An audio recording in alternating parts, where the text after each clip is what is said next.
নম্বরে তাদের যেই ক্ষোভ, সেই ক্ষোভের বহিঃপ্রকাশ তারা ঘটাচ্ছেন।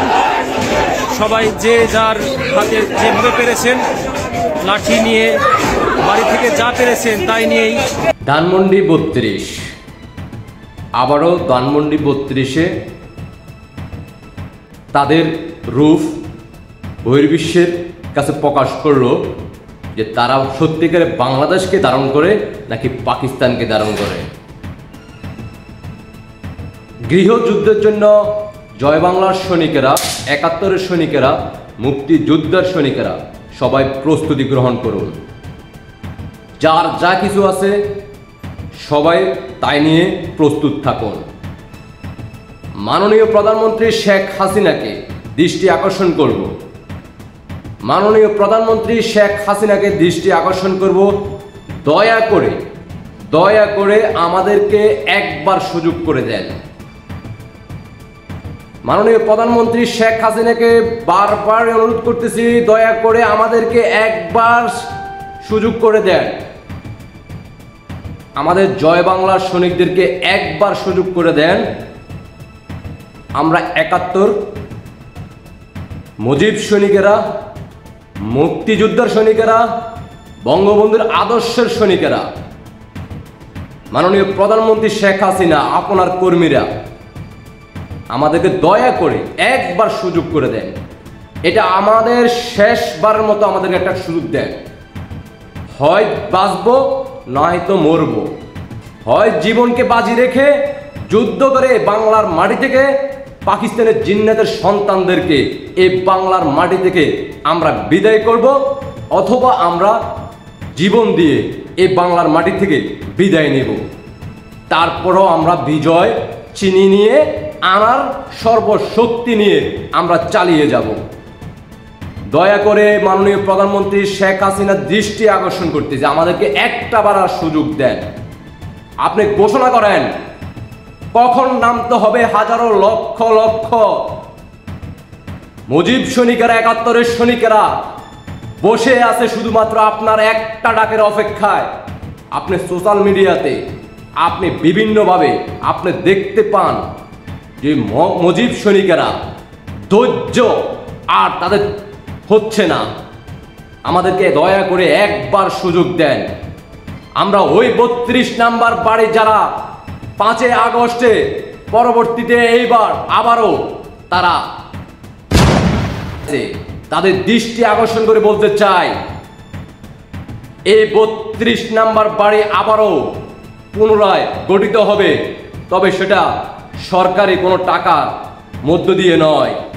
ওই ৩২ নম্বর বাড়িতে যারা আগুন দিয়েছিল ৫ আগস্টে, যারা আবারও ৩২ নাম্বার বাড়িকে আবারও ভাঙচুর করছে, ওই ছেলেদেরগুলা, ওই পাকিস্তানি বীজগুলাকে তাদের সম্পদ, আমরা তাদের সম্পদ বিক্রি করে ওই টাকা দিয়ে আমরা আবারও ৩২ নাম্বার বাড়ি আবারও সৃষ্টি করব, তৈরি করব, দেখাবো বাংলার জনগণকে, সারা বিশ্বকে যে আমরা জয় বাংলার সৈনিকরা যখন গর্জে উঠে মাঠে নামবো, রাজপথে লক্ষ লক্ষ শহীদের বিনিময়, প্রয়োজনে ৩০ লক্ষ নয়, প্রয়োজনে ১-২ কোটি জয় বাংলার সৈনিকেরা শহীদ হয়ে এ বাংলার মাটিতে আবারও জয় বাংলা ব্যতীত অন্য কোন শব্দ বাংলার মাটিতে আমরা রাখবো না ইনশাআল্লাহ। প্রয়োজনে জীবন দিয়ে আমরা আবারও বিশ্বের কাছে আমরা দেখাবো জয় বাংলার সৈনিকেরা কি করতে পারে।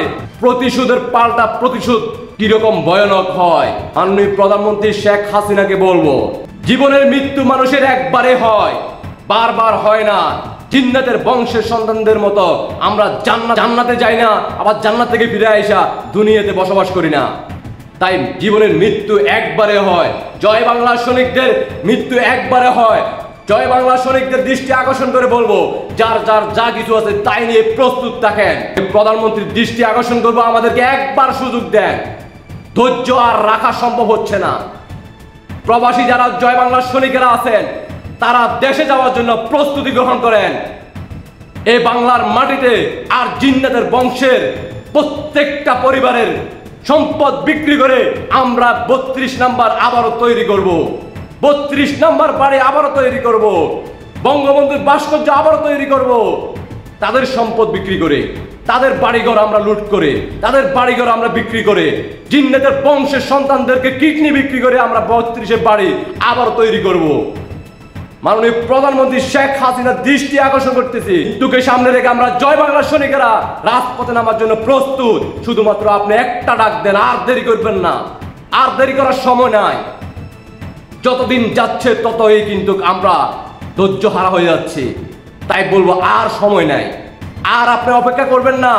বাঙালি জাতি, সাধারণ জনগণ বুঝে গেছে এই বাংলার মাটিতে তারা কি চাচ্ছে। বাংলাদেশের জাতি জানে এই মুহূর্তে পাকিস্তানি বিচারা কি করতে যাচ্ছে। দয়া করে আমাদেরকে একবার সুযোগ দেন। আপনি একবার, শেষবার মতো আপনি দেখেন জয় বাংলার সৈনিকেরা কিভাবে বিজয় নিয়ে আনতে হয়, সেটা জয় বাংলার সৈনিকেরা দেখাবে। তাই আপনার দৃষ্টি আকর্ষণ করতেছি, আপনি আর ধৈর্য নিবেন না। আপনি দয়া করে ঘোষণা করেন কখন কখন রাজপথে নামতে হবে। আপনি ঘোষণা দিয়ে দেখেন জয় বাংলার সৈনিকেরা কিভাবে বিজয় ছিনিয়ে নিয়ে আনে, কিভাবে বাংলার মাটি থেকে জিন্নাতের বংশের সন্তানদেরকে বাংলার মাটি থেকে বিদায় করে। ভবিষ্যতে আমরা জয় বাংলার সৈনিকেরা এমন দৃষ্টান্ত দেখাতে চাই বিশ্বের কাছে, বাংলার মাটিতে জয় বাংলা ব্যতীত অন্য কোনো শব্দ উচ্চারণ হবে না। শুধুমাত্র জয় বাংলার সৈনিক, জয় বাংলা বলে শব্দ উচ্চারণ হবে, বাংলার মাটিতে আওয়াজ হবে। এছাড়া অন্য কোনো শব্দ আওয়াজ হবে না এই বাংলার মাটিতে। তার জন্য আমাদেরকে একটা বার সুযোগ করে দেন। মাননীয় প্রধানমন্ত্রী শেখ হাসিনাকে দৃষ্টি আকর্ষণ করতেছি, আপনি আর অপেক্ষা করবেন না, আপনি আর ধৈর্য ধারণ করবেন না। আর ধৈর্য রাখা সম্ভব হচ্ছে না আমাদের জয় বাংলা সৈনিকদের। আমাদের পিঠ কিন্তু দেওয়ালে ঠেকে গেছে, আর আমাদের সামনের দিকে এগিয়ে যাওয়ার ছাড়া আমাদের কোনো বিকল্প নাই। আমাদের বিজয় ছাড়া আমাদের কোনো বিকল্প নাই। আমরা বিজয় নিয়ে বাংলার মাটিতে আবারও আপনাকে ক্ষমতায় বসা দিতে চাই। তাই দয়া করে প্লিজ আপনার কাছে হাত জোর করে অনুরোধ জানাচ্ছি, আপনার সন্তান হিসেবে আমরা জানাচ্ছি, জয় বাংলার সৈনিকেরা আপনার বক্তব্য মাননীয় প্রধানমন্ত্রী শেখ হাসিনা দৃষ্টি আকর্ষণ করতেছে। আপনি আমাদেরকে একটা বারার সুযোগ দেন। জীবনের বিনিময় হইল আমরা জয় বাংলার সৈনিকেরা আপনাকে আবারও দায়িত্ব বুঝে দিব ইনশাআল্লাহ। বিজয় আমরা চিনি নিয়ে আনবো। আপনি একটা বার আমাদেরকে সুযোগ দেন। আর আমাদের অপেক্ষা করা সম্ভব হচ্ছে না। জিন্নাতের বংশের সন্তানদের বাড়ি বিক্রি করে, সম্পদ বিক্রি করে আমরা এই 32 নম্বর বাড়ি আবার তৈরি করব। কোনো রাষ্ট্রীয় সম্পদ, কোন রাষ্ট্রীয় টাকার বিনিময় এই 32 নম্বর বাড়ি আর তৈরি হবে না। বাংলাদেশের প্রত্যেকটা রাজাকার, জিন্নাতের বংশের সন্তান পাকিস্তানি যারা, তাদের বাড়ির সম্পদ বিক্রি করে আমরা এই বাংলার মাটিতে 32 নম্বর বাড়ি আবারও তৈরি করব। মাননীয় প্রধানমন্ত্রী শেখ হাসিনা আপনার দৃষ্টি আকর্ষণ করতেছে, আর আমরা ধৈর্য ধারণ করতে পারতেছি না। আমাদেরকে একটা বার সুযোগ দেন। শেষবারের মতো আপনি বলেন কোন দিন আমরা রাজপথে নামবো, আপনি ঘোষণা করেন। বাংলাদেশের মানুষের, সাধারণ জনগণের সবাইকে আপনি আহ্বান জানান।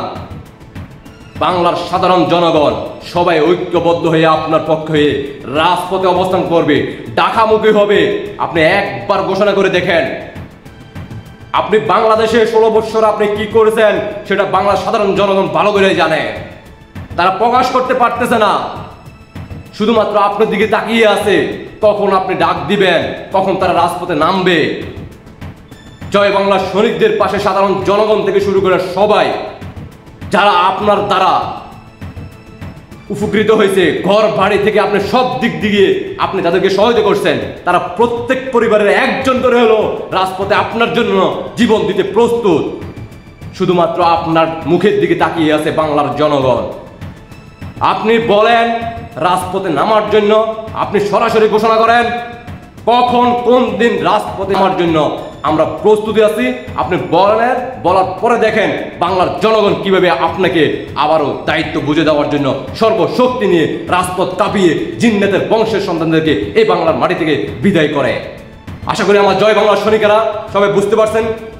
কে কোথা থেকে দেখতেছেন, যারা যে পারেন দেশে প্রবাসে যেখানে থাকুন না কেন সর্বোচ্চ শেয়ার করে দেশবাসীকে দেখার সুযোগ করে দিবেন। আর যারা প্রবাসী বাইরে আছেন, জয় বাংলার সৈনিকেরা, মুক্তিযুদ্ধের সৈনিকেরা, 71-এর সৈনিকেরা, আপনারা জানান দেন আপনারা কমেন্টে জানান দেন আপনারা যাওয়ার জন্য প্রস্তুত আছেন কিনা, মাননীয় প্রধানমন্ত্রী শেখ হাসিনা ডাক দিলে আপনারা যাবেন কিনা দেখাইয়া দেন। মাননীয় প্রধানমন্ত্রী শেখ হাসিনার দৃষ্টি আকর্ষণ করেন। আমি প্রত্যেক নেতা কর্মীদের দৃষ্টি আকর্ষণ করতেছি, আপনারা প্রচার করেন, আপনারা জানান দেন আপনারা প্রস্তুত আছেন কিনা মাননীয় প্রধানমন্ত্রী শেখ হাসিনা ডাক দেওয়ার সাথে সাথে আপনারা জীবন দিতে প্রস্তুত আছেন কিনা। আশা করি সবাই বুঝতে পারছেন। সবাইকে অসংখ্য ধন্যবাদ। দেশবাসীকে দেখার সুযোগ করে দিবেন। আল্লাহ হাফেজ। জয় বাংলা, জয় বঙ্গবন্ধু, জয় শেখ হাসিনা। বিজয় নিয়ে আমরা ঘরে ফিরবো ইনশাআল্লাহ। বিজয় সুনিশ্চিত। আল্লাহ হাফেজ।